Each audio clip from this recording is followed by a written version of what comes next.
Hello friend, स्वागत है आपका एजुकेशन ट्री में। मैं नरेंद्र आपका स्वागत करता हूं आज के वीडियो में। फ्रेंड, जो हमारी आज की क्लास है वह मॉडर्न हिस्ट्री से रिलेटेड है।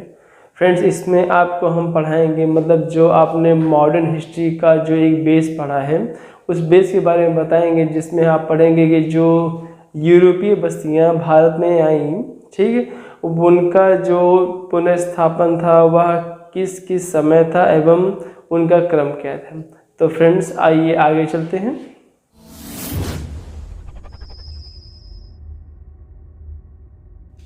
फ्रेंड्स, यह वो समय जब आपका जो यूरोपीय स्थापना है, मतलब उसमें यूरोप में जो बस्तियां थी, जो स्पेन वासी थे, उनमें मतलब औद्योगिकरण का समय चल रहा था। फ्रेंड्स, यह वह समय था जब जो प्रथम यूरोपवासी जो भारत आए वह पुर्तगाली थे, जिसमें जो आए थे वास्को डी गामा, जो 17 मई 1448 को कालीकट के कलपक्कम बंदरगाह पर पहुंचे। फ्रेंड्स, उस समय जो राजा जमोरिन थे, ठीक है, जो ये आपका ये गुजराती व्यापारी अब्दुल मजीद के साथ ये वास्को डी गामा आए थे। ठीक, यह पहले यूरोपीय थे जिन्होंने इंडिया में कदम रखा था। फ्रेंड्स, 17 मई 1448 को उन्होंने कालीकट में कदम रखा था। एवं फ्रेंड्स, यह व्यापार करने आए थे, क्योंकि ये उस समय था जो आपका ये जो मछलियाँ होती हैं इनका जो रखरखाव था वह नहीं हो पा रहा था। तो एक बात अभी भी बहुत ही फेमस है कि आप जो भारतीय मसाले होते हैं, जो हल्दी होती है, हल्दी में अगर मछली को लपेट के रख दिया जाए तो वह बहुत दिनों तक सुरक्षित एवं सही बनी रहती है, खराब नहीं होती है। तो इसलिए उनको पता, जो पुर्तगाली जो यूरोपवासी थे पुर्तगाली, उस समय वहाँ मछलियाँ बहुत होती, बट जैसे आपने बहुत सी मछलियों को पकड़ा एंड उसके बाद उसको स्टोर करना बहुत ही मुश्किल होता था, क्योंकि वह जल्दी ख़राब हो जाती थी और आदमी एक बार में कितना उसको एब्जॉर्ब करेगा, बाद में तो ख़राब हो जाएंगी। तो जो आपका ये टर्मरिक हल्दी होती है, आप हल्दी में मछली को लपेट कर रख दें तो वह जल्दी ख़राब नहीं होती है।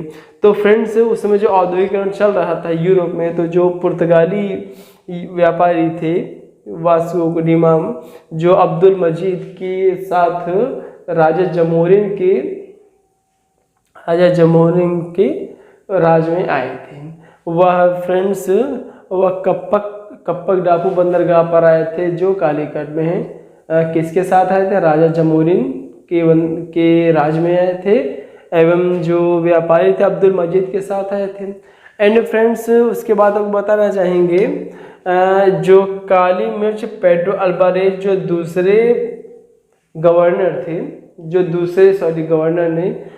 दूसरे नाविक थे, उनका नाम है पेड्रो अल्वारेज, जो 1500 पर भारत आए थे। एवं फ्रेंड्स, उसके बाद जो पहले आपका गवर्नर थे वह फ्रांसो दी अल्मीडा थे, एवं जिनका समय काल 1505 से 1509 तक है। एवं दोस्तों, जैसा कि आप ये देख रहे हैं, जो दूसरे पुर्तगाली गवर्नर थे वह फ्रांसिसो अल्बुकर्क थे। ठीक है, इनको मतलब यही मेन कहे जाएंगे पुर्तगाली गवर्नर, क्योंकि इन्होंने ऐसे बहुत से कार्य किए जो पुर्तगालियों के राजकाज को बढ़ाया। एंड फ्रेंड्स, उसके बाद जो आए थे वह अंग्रेज आए थे। पहले आपका आए थे पुर्तगाली, उसके बाद आए थे डच। दोस्तों, ये जो डच थे वो नीदरलैंड के निवासी थे, जिसको हॉलैंड कहते हैं। उनका समय 1602 ईस्वी में था। फ्रेंड्स, इससे ज़्यादा क्वेश्चन नहीं आते हैं, इससे बस इतने क्वेश्चन आते हैं कि पुर्तगाली के बाद कौन भारत आया, तो आपके ये डच है। फ्रेंड्स, उसके बाद तीसरा नंबर पर अंग्रेज आए थे। दोस्तों, ये जो अंग्रेज आए थे इसमें जो पहले नाविक थे वह कौन थे? कैप्टन हॉकिंस थे। जो कैप्टन हॉकिंस हैं वह भारत आए थे लेकर, जो उनको दस्तावेज मिला था अकबर के शासनकाल में आना चाहे, बट वह जब आए तो वहाँ पर शासन जहांगीर का था। एंड फ्रेंड्स आपको बताना चाहेंगे जब ये कैप्टन हॉकिंस आए तो इनको तुर्की और अरबी का अच्छा ज्ञान था, एवं जो ये जहांगीर थे इनके दरबार में आकर अरबी में इनसे वार्तालाप की बातें की, तो जो जहांगीर थे उन्होंने इससे खुश होकर इनको 400 का मनसब प्रदान कर दिया है। एवं फ्रेंड्स इनको सूरत में एक फैक्ट्री बनाने के लिए इनको दे दिया कि चलिए आप बना लीजिए, बट उस समय जो सबसे पहले पुर्तगाली आए थे, पुर्तगालियों ने इनको भड़का दिया एक प्रकार से कहा जाएगा, तो इन्होंने मना कर दिया सूरत में फैक्ट्री बनाने के लिए, किसकी? अंग्रेजों को। तो इन्होंने पहली फैक्ट्री मसूलीपट्टनम में बनाई। ठीक है फ्रेंड्स, और फ्रेंड्स आपको बताना चाहेंगे उसके बाद जो आपका भारत आए वह फ्रांसीसी हैं। दोस्तों फ्रांसीसी का क्रम क्या अंग्रेजों के बाद था, उसके बाद नीदरलैंड में, इसके बाद स्वीडिश है। ठीक है, ज़्यादा उनके बारे में नहीं पढ़ेंगे दोस्तों। पहला क्रम आपको बताएंगे, पहले पुर्तगाली आए थे, उसके बाद डच, उसके बाद अंग्रेज, फिर उसके बाद आपके ये फ्रांसीसी, उसके बाद स्वीडिश आते हैं। दोस्तों यह होता कंपनियों का आने का क्रम कि कंपनियां, यूरोपीय कंपनियां कौन कौन से क्रम से बाहर आई। और फ्रेंड्स आपको हम कंपनी की बात बताएं, जो ये आपका पुर्तगाली आए थे, जो इनकी पहली कंपनी थी उसको एस्तादो दी इंडिया नाम से उन्होंने कंपनी को स्थापित किया था पुर्तगालियों ने। फ्रेंड्स जो डचों ने बनाई थी वह जो कंपनी थी वह यूनाइटेड ईस्ट इंडिया कंपनी बनाई थी डचों ने। मतलब जैसे कंपनियों का नाम पूछता है, जैसे आप यूपीएससी की तैयारी कर रहे हैं या किसी आप जैसे कोई यूपी का एग्ज़ाम हो उसकी तैयारी कर रहे हैं, तो उसमें कंपनियों के मिलान का क्रम आता है। फ्रेंड्स आपको जो हम इस क्लास में पढ़ा रहे हैं यह एक बेस है। इस बेस जब मतलब आप किसी चीज़ का बेस बना लेते हैं उसके बाद आप उसको गहन अध्ययन कीजिएगा, क्योंकि गहन अध्ययन तभी होता है जब तक उसका बेस नहीं बना होगा आप उसका गहन अध्ययन नहीं कर पाएंगे। तो फ्रेंड्स इसका ये बेस ये प्रकार से है कि जो आपका यूरोपीय आए थे उसमें सबसे पहले पुर्तगाली आए थे, उनकी जो कंपनी थी एस्तादो दी इंडिया थी। सेकेंड आपकी डच थी जिनकी कंपनी का नाम यूनाइटेड ईस्ट इंडिया थी। थर्ड आपके ये आपका अंग्रेज। फ्रेंड्स जो अंग्रेजी कंपनी थी इसका नाम governor and company of merchant of London trading into the east India company, इसका नाम था अंग्रेजों की कंपनी। एंड फ्रेंड्स उसके बाद आपकी जो कंपनी है उसको फ्रांसीसी कंपनी कहते हैं, जो 1664 में इंडिया में आई थी। ठीक है, 1602 में अंग्रेजों की आई थी, आपका ये 17 मई 1448 को ये पुर्तगाली कंपनी आई थी, उसके बाद जो आपकी डच कंपनी आई थी। ठीक है फ्रेंड्स, एंड फ्रेंड्स उसके बाद बताना चाहेंगे जो ये अंग्रेज थे, अंग्रेजों का जो आने का क्रम था। फ्रेंड्स अंग्रेज 1602 में आ तो गए, 1600 में आए थे, बट 1602 में की कंपनी की स्थापना हुई थी। जो फ्रेंड्स इनका जो या भारत में इनका स्थापना थी, ठीक है, वह फ्रेंड्स होती है जो आपका ये प्लासी का युद्ध हुआ था 23 जून 1757। प्लासी के युद्ध से जो अंग्रेजों की नींव होती है वह इंडिया में पड़ जाती है। फ्रेंड्स आपको पता होगा जो प्लासी का युद्ध हुआ था वह सिराजुद्दौला जिनको सिराज कहते उनके बीच में एवं जो गवर्नर थे अंग्रेज गवर्नर या क्लाइव के बीच में हुआ था। एंड फ्रेंड जो आपका ये प्लासी का युद्ध हुआ था, ठीक है, इसमें जो अंग्रेज थे, अंग्रेजों ने जो भर्तियां की थी वह कुछ हिंदुस्तानी उसमें कुछ तोपची भी थे, हिंदुस्तानी का रिकमेंड किया था। जिसमें दोस्तों जैसे बहुत डीपली कहीं पूछा जाता है कि जो गवर्नर ने प्लासी का युद्ध रखा उसमें 950 अंग्रेज थे, ठीक है, जिसमें 100 अंग्रेज तोपची थे एवं 50 अंग्रेज तोपची थे। मतलब जो 950 अंग्रेज पैदल की सेना थी और 2100 भारतीय सैनिक थे, जिसमें से 50 भारतीय तोपची थे और 100 अंग्रेज तोपची थे। एवं फ्रेंड्स जब ये आपका प्लासी का युद्ध हुआ तो यहाँ से अंग्रेजों की नींव पड़ती है। लेकिन फ्रेंड्स जो ये आपका बक्सर के युद्ध होता है, अब बक्सर के युद्ध से जो अंग्रेजों का प्रभुत्व होता है वह इंडिया में जम जाता है। मतलब स्टार्टिंग तो प्लासी युद्ध से इनकी स्थापना पूर्ण रूप से हो जाती है, जो हुआ था 23 जून 1757 को प्लासी का युद्ध हुआ था। सिराजुद्दौला और क्लाइव के बीच हुआ था। दोस्तों इसमें जो सैनिक थे, इसमें आपका 2100 भारतीय सैनिक थे और 950 ये अंग्रेज सैनिक थे, जिसमें 100 तोपची थे जो अंग्रेज थे और 50 तोपची जो भारतीय थे। ठीक है फ्रेंड्स, ये क्वेश्चन पूछा जाता है जैसे यूपीएससी आप कर रहे हैं तो उसका क्रम ये होता है, आप जैसे लोअर डिवीज़न का भी पेपर दे रहे हैं उसमें आपका मिलान करने के लिए क्वेश्चन आ जाता है। तो फ्रेंड्स उसके बाद जो ये बक्सर के युद्ध हुआ था दोस्तों, यह मुगल सम्राट शाह आलम, मीर कासिम एवं जो ये बक्सर के युद्ध हुआ था ये मुगल सम्राट शाह आलम, अवध के नवाब शुजाउद्दौला और मीर कासिम ने तीनों ने एक गुट बना लिया था और अंग्रेज एक तरफ थे। दोस्तों आपको बताना चाहेंगे उस समय जो अंग्रेज थे, अंग्रेज मतलब जो प्लासी युद्ध है, प्लासी युद्ध नहीं हुआ था, वह एक मतलब जो सिराजुद्दौला थे, ठीक है, उनको फंसाया गया था। उन्हीं के कुछ जो आपके ये मतलब अधिकारी थे, ठीक है, उन्हीं के द्वारा सिराजुद्दौला को फंसा दिया जाता है। दोस्तों उसमें प्लासी में युद्ध हुआ ही नहीं था, वह एक जाल बुना गया था। इसमें अंग्रेजों ने जो ऐसी वो रिच दी थी जिससे अंग्रेज जीत गए थे। मतलब जो मीर जाफर थे, मीर जाफर जो उनके सेनापति थे उनको अपनी तरफ मिला लिया था। ठीक, तो सिराजुद्दौला युद्ध हुआ नहीं था, उन्होंने छल से उसको जीत लिया था अंग्रेजों ने। लेकिन दोस्तों जो बक्सर का युद्ध हुआ था, बक्सर के युद्ध में अंग्रेजों ने दिखा दिया था कि हाँ उनके अंदर प्रतिभा है। तो बक्सर के युद्ध से ही अंग्रेजों ने अपनी स्थापना को स्थापित कर दिया था। मतलब स्थापित तो हुए थे प्लासी युद्ध, लेकिन वहाँ से एकदम जम गए थे। और दोस्तों जैसे कि जो आपका ये प्लासी के युद्ध हुआ था यहीं से स्थापना होती है, बक्सर युद्ध से पूर्ण हो जाता है कि हाँ ये जो अंग्रेज हैं इनका पूरा स्थान रहेगा। अब दोस्तों उसके बाद जो कंपनी का शासन था 1777 से 1858 तक, मतलब जो ये कंपनी थी, कंपनी को आज्ञा मिली थी कहाँ से, अंग्रेजी सरकार से।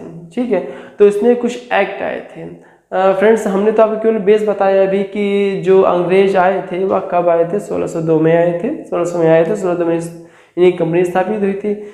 और फ्रेंड्स उसके साथ हमने बताया कि ये जो प्लासी का युद्ध हुआ था 57 में हुआ था, एवं जो बक्सर के युद्ध हुआ था उससे और इससे क्या स्थापना हुई, मतलब स्थापित तो हो गए थे ये प्लासी के युद्ध से, एवं जो ये बक्सर युद्ध था यहाँ से इनका पूरी प्रतिष्ठा स्टार्ट हो जाती है।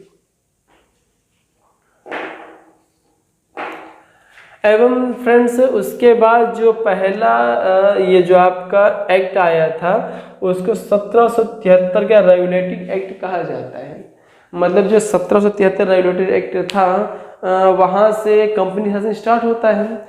कंपनी आ तो गई थी 1600 में, लेकिन शासन नहीं पूरा चल रही थी, वह आगे बढ़ने के लिए प्रयास थी। लेकिन 1773 में जो पहला एक्ट आता है उसको रेगुलेटिंग एक्ट कहते हैं। उसमें जो बंगाल के गवर्नर थे उसको पहला गवर्नर जनरल था वह वारेन हेस्टिंग था। ये पहला कदम था अंग्रेजों का। उसमें जो मद्रास मुंबई के गवर्नर जो आपका ये गवर्नर थे, इसमें जो आपका मद्रास और बम्बई का जो गवर्नर था वह बंगाल के गवर्नर के अधीन कर दिया गया।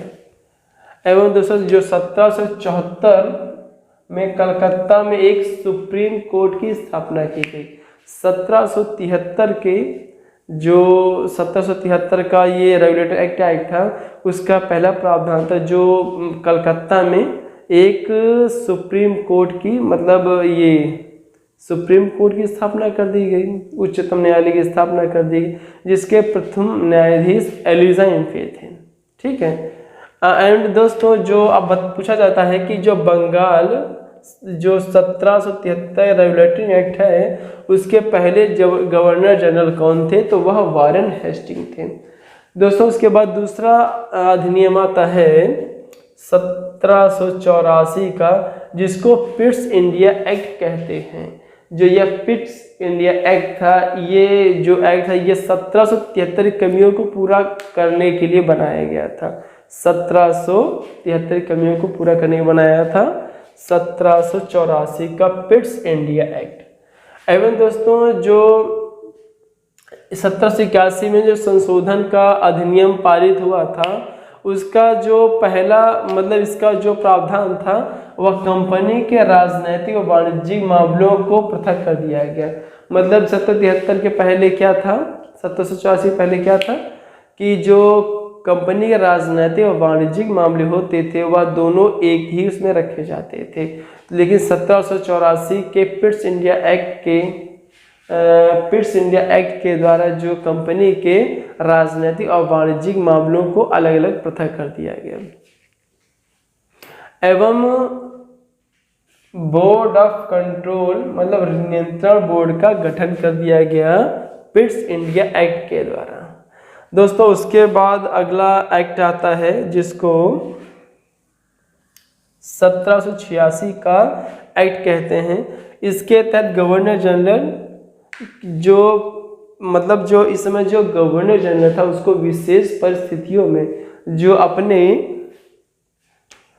अपने मंत्रिमंडल जो अपने परिषद थी उसके निर्णयों को रद्द करने का अधिकार प्राप्त हो गया, जो हो गया 1786 के अधिनियम के द्वारा। मतलब जो अधिनियम नहीं, चार्टर, जो 1786 का चार्टर एक्ट आया था उसमें जो पहला एक्ट था कि जो विशेष परिस्थिति होती थी उसमें जो गवर्नर जनरल होता था वह अपने मंत्रिमंडल अपने परिषद के जो निर्णय थे उसको बदल सकता था, स्थगित कर सकता था। एवं इसी इसके द्वारा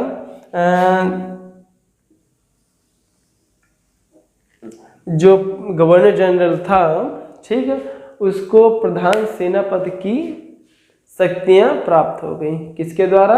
1786 के चार्टर के द्वारा। दोस्तों अगला है 1793 का चार्टर, जिसमें कंपनी के अधिकारों को 20 वर्ष के लिए बढ़ा दिया गया। इसका प्रमुख प्रावधान था 1793 का जो चार्टर था उसके तहत जो कंपनी का अधिकार था वो 20 सालों के लिए बढ़ा दिया गया। एंड फ्रेंड्स उसके बाद 1813 का चार्टर आता है। इसके तहत कंपनी के एकाधिकार को समाप्त कर दिया गया। मतलब जो कंपनी का एकाधिकार था व्यापार पर उसको समाप्त करके मतलब कोई भी अंग्रेज भारत आकर व्यापार कर सकता था। उसके बाद दोस्तों जो आपका लास्ट 1833 का चार्टर आता है उसके तहत कंपनी का व्यापार प्रतिबंधित हो गया।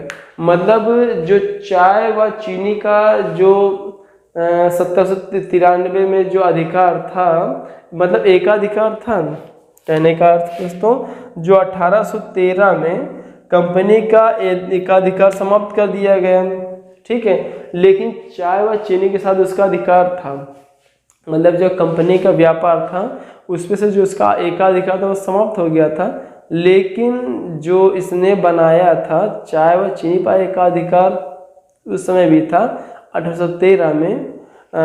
उसको दोस्तों 1833 में जब ये आया तो इसमें जो चाय व चीनी का एकाधिकार से प्राप्त था उसी समय उसको भी प्रतिबंधित कर दिया गया 1833 के क्रम में।